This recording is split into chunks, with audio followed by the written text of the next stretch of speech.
Leader of the House, please. Thank you, Mr. Chairman. آج جب یہ بجٹ پیش کیا گیا اور یہ بجٹ ڈسکس ہو رہا ہے، یقیناً غیر معمولی صورتحال ہے اور نہ صرف پاکستان بلکہ پوری دنیا میں. یہاں سے کچھ سوال اٹھائے گئے، میں کوشش کروں گا کہ بڑے ادب کے ساتھ ان کا جواب بھی دینے کی کوشش کروں گا.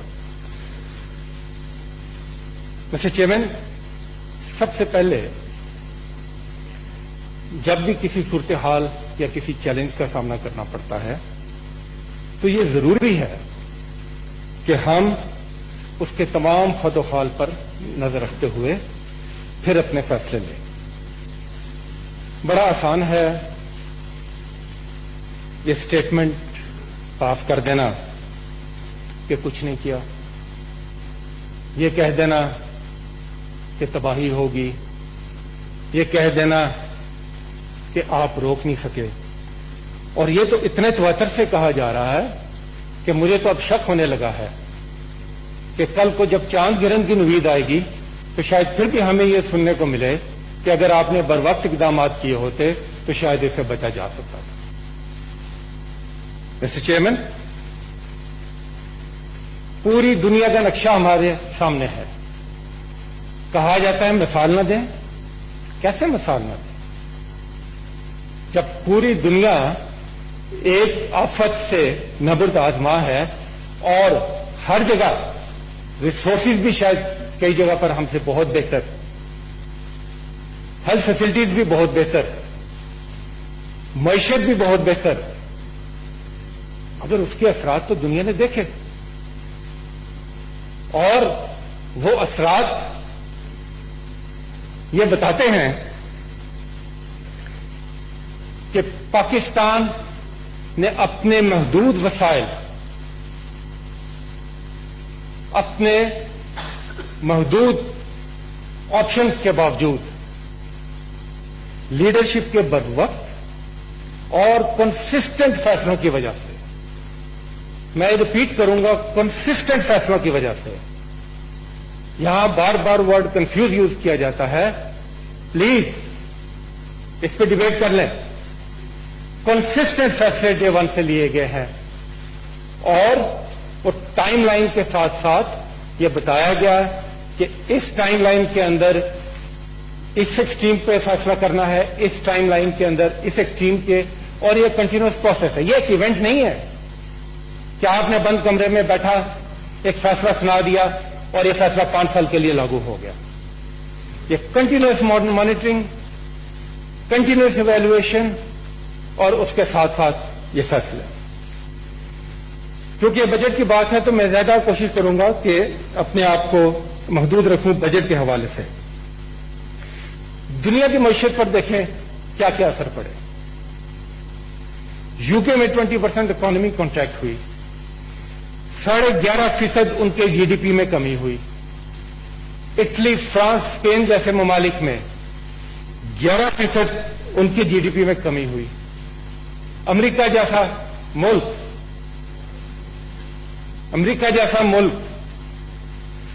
20 ملین کے قریب لوگ بے روزگار ہوئے اور ابھی ریسنٹلی گلوبل فائنینشیل ڈیٹا کے مطابق 71 سے 100 ملین لوگ دنیا میں ایکسٹریم پاورٹی میں جا سکتے ہیں اس کووڈ کی وجہ سے. اور جب ہم ایکسٹریم پاورٹی کی بات کرتے ہیں تو اس کا مطلب ہے $1.90 پر ڈے، جو کہ پاکستانی کانٹیکسٹ میں پھر بھی کافی بہتر رقم ہے. اپنے ارد گرد دیکھیں ترکی، جو کہ بہت اس کی معیشت بڑے اچھے طریقے سے چل رہی تھی، وہاں پر بھی پچھلے 19 سال کا بدترین ریسیشن کا سامنا کرنا پڑا. انڈیا کی یہاں بات ہوئی، انڈیا کی گروتھ پچھلے 11 سال کے حوالے سے اپنی بدترین سطح پر ہے.